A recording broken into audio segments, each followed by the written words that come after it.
പിന്നെ നമ്മൾ കഴിക്കുന്ന ദിവസത്തിനനുസരിച്ച് ഇത് ഇപ്പം ആ പുള്ളി ഇറങ്ങി വന്നല്ലോ.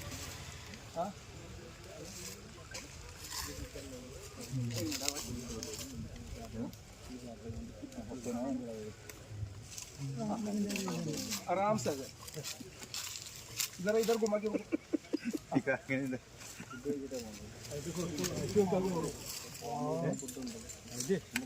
आपका हाथ दिखा थोड़ा और थोड़ा नीचे. ഇപ്പോൾ അവൻ്റെ മൊത്തം വെയിറ്റും അവൻ്റെ ഈ ഒറ്റ കയ്യിൽ നമുക്കിപ്പോൾ ഈ താഴെ വെള്ളം പിടിച്ചാലും ഇതവിടെ നിന്നോളൂ. ഇത്രയേ ഉള്ളൂ, നമുക്ക് വലിയ വെയിറ്റ് തരുന്നതല്ല. വലിയ വെയിറ്റ് നമ്മൾ ദിവസം നമ്മൾ കൊടുക്കുന്നതിന് നമ്മൾ ടൈറ്റ് ചെയ്ത് പിടിച്ചാൽ